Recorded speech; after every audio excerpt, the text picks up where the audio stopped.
السلام علیکم دوستو، بیت المقدس حضرت یعقوب علیہ السلام سے آج تک کے طریق کا پس منظر اصل جنگ کیا ہے؟ بیت المقدس دین مذہب کی مقدس جگہ ہے، مسلمانوں کا قبلہ اول، عیسائیوں کے لیے یسوع کی جائے ولادت، یہودوں کے لیے ہیکل سلیمانی۔ جی ہاں دوستو، آج کی ویڈیو میں ہم آپ کو بیت المقدس کے بارے میں کچھ عام تفصیلات بتانے جا رہے ہیں۔ ویڈیو کو لائک اور ہمارے اس یوٹیوب چینل علی جوتوئی آفیشیل کو سبسکرائب کر لیں۔ شروع کرتے ہیں حضرت ابراہیم علیہ السلام سے، جن کے دو بیٹے تھے، اسماعیل اور اسحاق۔ اسحاق علیہ السلام کے بیٹے تھے حضرت یعقوب علیہ السلام۔ یہیں سے کہانی شروع ہوتی ہے اسرائیل کی۔ اسرائیل یعنی اللہ کا بندہ، اور یہ لقب حضرت یعقوب علیہ السلام کو دیا گیا۔ حضرت یوسف علیہ السلام جب کفیل مصر بنے تو آپ کو حکم ہوا کہ اپنے تمام خاندان یعنی آل یعقوب کو مصر بلایا جائے، اور مصر کی سرزمین کا ایک مخصوص حصہ ان کے لیے مختص کیا گیا، اور اللہ کی طرف سے کہا گیا کہ اے آل یعقوب، اس سرزمین میں تمہارے لیے برکتیں ہیں۔ حضرت یوسف علیہ السلام 12 بھائی تھے، اسی لیے اللہ تعالیٰ نے ان کے لیے 12 چشمے جاری کیے، اور یوں اس سرزمین کا نام حضرت یعقوب علیہ السلام کے لقب سے اسرائیل پڑ گیا، جسے آج یروشلم بھی کہا جاتا ہے۔ آپ کی نسل و کم بیش 70,000 انبیاء کرام آئے۔ حضرت یوسف علیہ السلام کے بھائی یہودا کی نسل آگے بڑھی تو اس میں سے آنے والے تمام بنی اسرائیل یہودی کہلائے۔ وقت گزرتا گیا اور حضرت موسیٰ علیہ السلام کا دور آیا۔ جب فرعون نے مصر کی زمین آپ پر تنگ کی تو بنو اسرائیل کے ساتھ آپ کو مصر سے نکلنا پڑا۔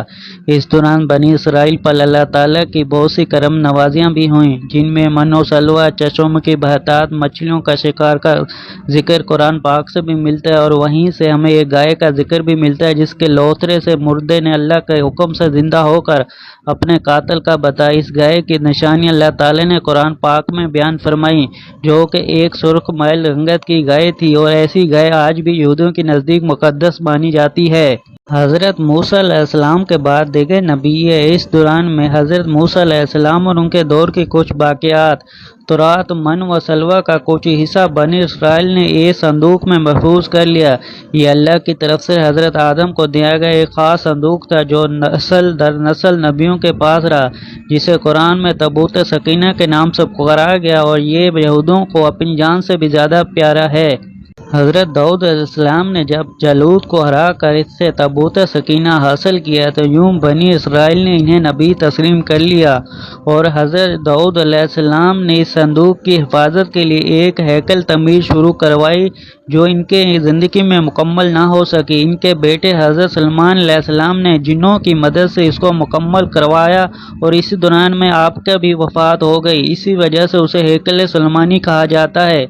بعض ازاں بائبل کے بادشاہ بخت نصر نے اسرائیل پر حملہ کیا اور ہیکل سلیمانی کو بھی گرا دیا، اور تابوت سکینہ کو بھی اپنے ساتھ لے گیا۔ اسی پس دی گریڈ نے دوبارہ یہاں شہر حاصل کیا، یہودیوں کو دوبارہ یہاں آباد کیا، تابوت سکینہ کو بھی واپس لایا گیا، ہیکل سلیمانی ایک دفعہ پھر تعمیر کیا گیا۔ پھر وقت گزرا اور حضرت عیسیٰ علیہ السلام کی آمد ہوئی، جنہیں نعوذ باللہ یہودیوں نے دجال، ناجائز اور کیا کیا لقب دیا۔ یہاں سے یہودیوں میں سے دو الگ قومیں ہو گئیں، ایک یہودی اور دوسری عیسائی کہلائی۔ یہودی نے سازش کر کے حضرت عیسیٰ علیہ السلام کو صلیب پر چڑھایا، چاہا تو اللہ تعالیٰ نے انہیں اپنے پاس اٹھا لیا۔ اس کے بعد یہودی اور عیسائیوں میں کئی چھوٹی موٹی جنگیں ہوئیں۔